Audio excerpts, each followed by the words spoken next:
Welcome to Chalk Talk, a weekly preview of West Tennessee football featuring the Jackson Sun sports team on JacksonSun.com. Welcome into another edition of Chalk Talk here on JacksonSun.com. This is the Chalk Talk discussing local college football. I am Brandon Shields, the high school sports columnist. He is our college writer, Craig Thomas. And Craig, I guess let's just jump into it. You got two games this week, as Lane has already kind of finished their season. We'll go with the road team first. Bethel is going to Reinhardt. Yeah, down in Waleska, Georgia. Okay. Bethel coming in 4-6, and you know they actually had a decent showing last week, losing to a ranked Lindsey Wilson team, 30-22. They were pretty competitive. Braxton Bogus from Peabody played quarterback this past week. Did some good things. They were able to, obviously run the ball a little bit, pass the ball a little bit, score and just score a fair amount. And I was honestly impressed with the defense.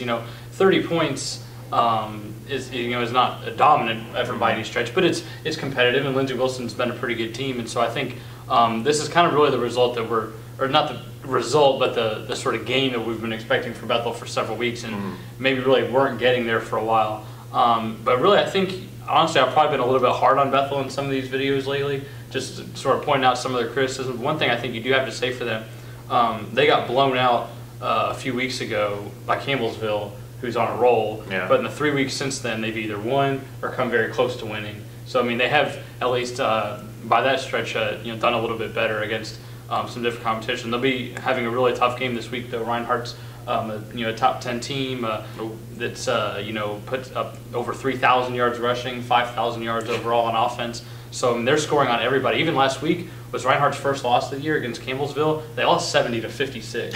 So I mean, they're one of these teams that they score no matter what, even in a case like last week where they didn't win. So I mean, to say the least, for Bethel to be competitive in this game, it's going to really be however long they keep scoring. I think that's how long they'll be in the game, because I think they're going to really have a lot of tough time stopping Reinhardt. But I think really this is one of those games that you don't have anything to play for as far as postseason or anything like that. You just want to play your best. Obviously, for your older players aren't going to be coming back. You want to play your best to sort of finish the year on a decent note, kind of like we talked about with these high school teams or whoever else.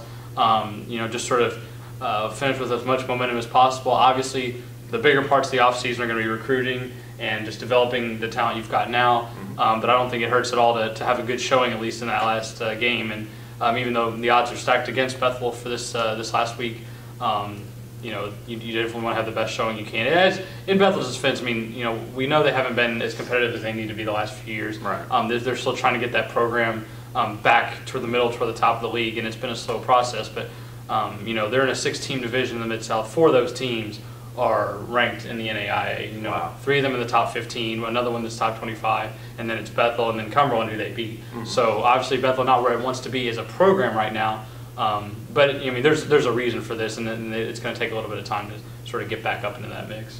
All right. Well, then the other game, this one does have some postseason implications. It's the game you're going to this week, right? That's right. UT Martin at the NCAA FCS level, taking on an Eastern Illinois team that up until last week had not lost a conference game, lost to Jacksonville State. It seems to be a theme whenever things are going really well, you play Jacksonville State and it gets kind of tough. UT Martin played Jacksonville in the first conference game of the season, got down a good chunk and then rallied and cut it to 7 points.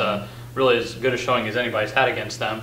Eastern Illinois was in it for a little while, and then it sort of got out of hand. They lost by 3 touchdowns. Pretty obvious Jacksonville State's the best team in the conference. We've known that all along. Yeah. But UT Martin and Eastern Illinois are playing for second this week. And why that's important, I think, is because you're really playing for a leg up in that race to get the second spot out of the OVC. It's a good bet that OVC will get an at-large team into the playoffs. 2 teams has happened before, 2 at-larges, but it's not. It happened last year, didn't it? Maybe 2 years ago. 2 years ago, there were 3 teams. It's not quite as likely, and you don't really want to have to wait on something like that.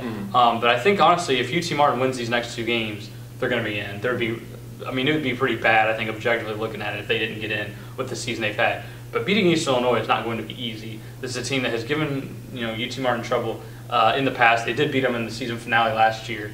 And to be sure, this is not the team from 3 years ago that had Jimmy Garoppolo and all those receivers and scored 70 points like it was nothing. But this is a pretty good team. Jalen Whitlow, the Kentucky transfer at quarterback. They've still got Shepard Little at running back. They've got Another good running back they lean on. Those couple of those backs have together gotten over 1,000 yards. Whitlow is essentially a number 2 or number 3 rusher for them, in addition to his passing. And he's not Jared Neal when it comes to accuracy or just prolific passing, but that's not really what Eastern Illinois does.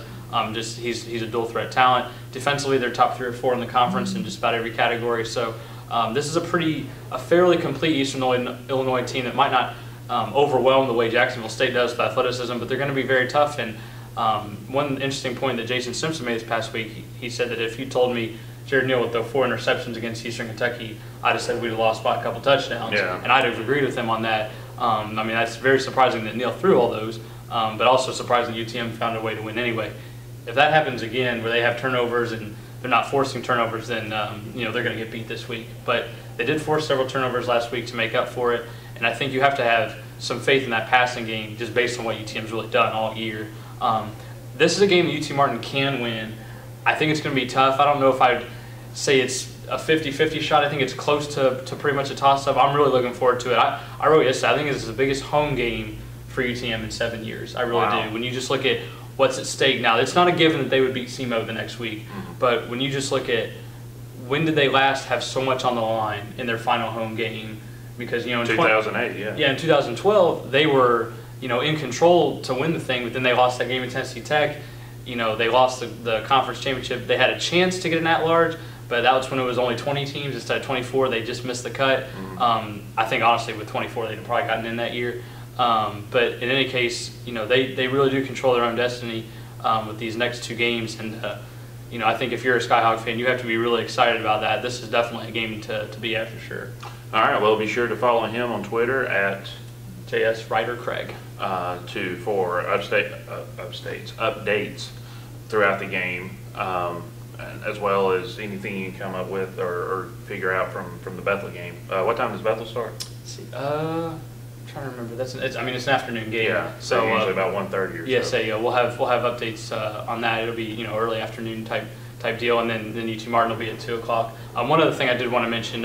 I asked Jason Simpson which unit has progressed the most to make the biggest difference in this season you guys had. He thought about it for a little bit, mentioned a couple. He said offensive line. A couple local guys on that offensive line are Robert Burley and from South Side and the Kadarian Bond from Haywood. So that's a group that you didn't know a whole lot about going in, but they've done really overall a pretty nice job. Yeah, it's a couple of good players from around here. No doubt about it. That squad. All right, well, thanks for watching and thanks for reading the Jackson Sun and JacksonSun.com. Good luck to your teams this week, and have fun up in Martin. All right, thanks.